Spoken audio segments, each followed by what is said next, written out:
Hello, my name's Julian Edgar and I'm the author of the book that you see in front of you, Modifying the Aerodynamics of Your Road Car. What I want to do in today's video is talk about amazing patterns that you can see on the back of cars after they've been driven on dusty or dirt roads. They can tell you an enormous amount about what are called separation edges and the wake of the car. And I want to start off by looking at the wake of a car. This is a Mercedes sedan photographed in the Mercedes wind tunnel. And what they've done is they've injected smoke into the wake. And so the wake is the area of disturbed air behind the car, disturbed by the passage of the car. Now we can see quite clearly the top of the wake, and here it is, but here it isn't. So why is the wake only here? It's because the air is attached as it flows down the rear window and onto the boot or trunk lid. It separates at this line, which is called a separation line for obvious reasons, or perhaps a separation edge sometimes. And we can see that that defines the top profile of the wake. The bottom of the wake is not quite as clearly defined. And on this image, we cannot see how wide the wake is. We cannot see if it extends to the very edges of the car or is a little bit further inwards. Now, the more energy that's being put into the wake, the higher the drag typically, and that usually means the bigger the wake, the bigger the drag. Not always, there are other factors there as well, but that's a good rule of thumb. So how can we use dust? What's this got to do with dust? Well, here's an example of a Toyota Camry. I live near a whole lot of dusty dirt roads, so I get to see all this quite often, and it never ceases to fascinate me. So you can obviously see dust is deposited in the wake, so all this area is in the wake. We can see the top line of the wake is also, as with the Mercedes, demarcated by the top edge of the boot or the trunk. That's not the case in every car, but what we're interested in here is the edges of the wake, the sides of the wake. Now, this particular car has a separation edge that's molded into the light, and you can see there's a lot more dust on the rear surface than there is on the side surface, and they are separated by that edge. But look about what happens down here.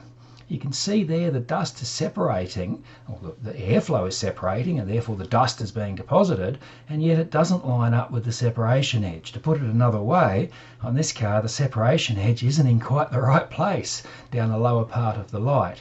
You can also see that there is no distinct edge here. This means the airflow will wrap around this curve in the bumper, and that will develop an even lower pressure where it's wrapping around that corner, and that lower pressure will have a rearwards component, and so that will cause drag as well. And notice how you can see to within a few millimeters what's going on. Dust is an incredible indicator of fine detail and the sort of flows that we're talking about. Here's another car, a different car. This is an Australian Ford Falcon. The first thing I hope you'd all see straight away is how well the separation edge, the trailing edge of the trunk of the boot, how well that separation edge is working. You can see the airflow must be attached coming down the rear window and onto the boot or trunk lid, but it separates at that point, and that forms the upper edge of the wake. But I hope you can also see it's not nearly as defined on this part of the car, is it? In fact, if not smoke in this case, but dust is being deposited in the wake, in the separated flow, you can see that separation is occurring right up there as well. So all of this is in separated flow. The wake behind the car is as wide as the car is. And notice how there are no separation edges that have been molded into any of the shapes here. And even if there were a separation edge here, it wouldn't be working because separation is occurring ahead of that particular location. Now, another thing to keep in mind is that dust shows real-world behaviour of cars. So this car may well have been being driven in conditions where it was subject to crosswinds, your component to the wind as it were, and this reflects what's actually happening in the real world as opposed to a wind tunnel.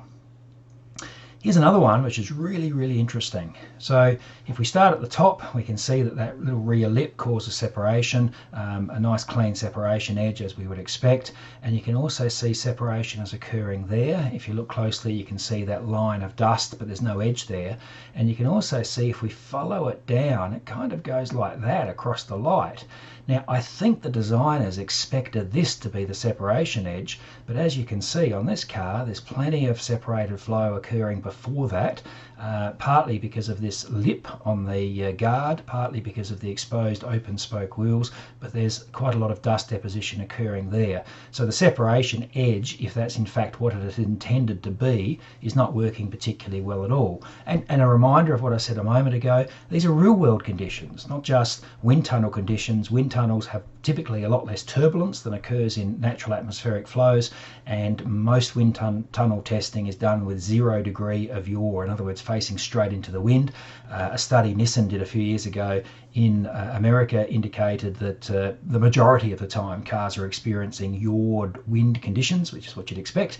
It's seldom going to be driven perfectly into the wind or away from the wind, or being driven on a windless day. So this is real stuff as opposed to theoretical or test stuff in a wind tunnel. Here's a square back car. By now I reckon you'd be able to spot certain things, the clear separation occurring across the hatch extension at the top, but also you can see not such good separation occurring there. If we follow down, we can see the separation edges all over the place, isn't it? And then it looks like all of this is in separated flow. Look at the depth of the guard there, the lip, the width of that lip.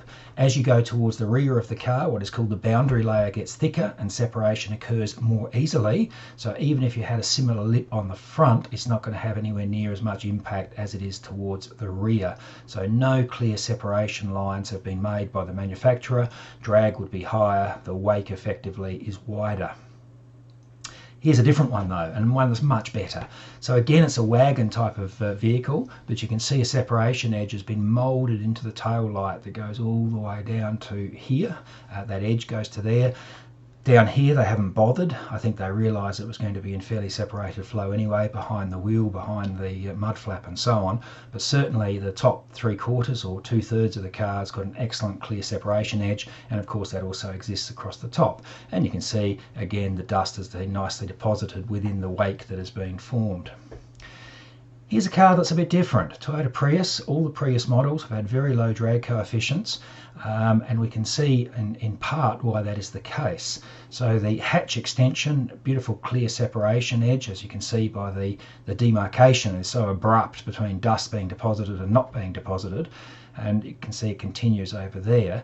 And because this Prius is a fairly old car in terms of aerodynamics, there's no sharp separation edge that's been placed there, but there is a change of angle that's still pretty acute, and you can see that separation is occurring. And if we follow that line down, you can see it almost continues perfectly down to, well, about there. I'm not sure that bit down there is doing so much. So in that case, in that situation, we have got attached flow. In this case, we have attached flow all the way to the back of the car. Notice there's no lip there, which would be helping to achieve that. So Toyota Prius, good example of a relatively small wake considering the size of the car, which is a little bit bigger than you might first imagine when you actually do some measurements. And the smaller of the Prius models, the Prius C, has probably the most distinct series of separation edges you will see on any recent car. Expect to see many more like this in the future. So across the top we've got the clear separation that we expect, but follow the line. It goes down the tail lights. Look at that edge that's been put into the tail lights. Almost perfectly joins up to the edge which is on the bumper. And you can see, although the car is fairly dirty, it's dirty all over, you can see distinctly more dust behind that edge than in front of that edge. So there is good flow occurring across here. Now you might say, well, isn't that an open spoke wheel and that's got a big lip? But if you look at the area of spokes that are open, and those are little holes, you may be able to see it's got steel rims behind those plastic wheel trims. And if you look at the thickness of that lip, as in fact how far it protrudes out, it's not quite as great as it appears in this photo. The angle of the light's making it look a bit more prominent than it really is. And anyway, we can see that the flow must be pretty well attached if we're going to have such a clean separation line as indicated there. The book's called Modifying the Aerodynamics of Your Road Car. I cover separation edges, I cover dust witness marks, but really every time you're out and you see a car that's dirty, especially one that's been driven on a dusty dirt road, have a look at the rear of the car, and it tells you such amazing and interesting insights into what the car is doing at its rear. The book's called Modifying the Aerodynamics of Your Road Car. Thank you.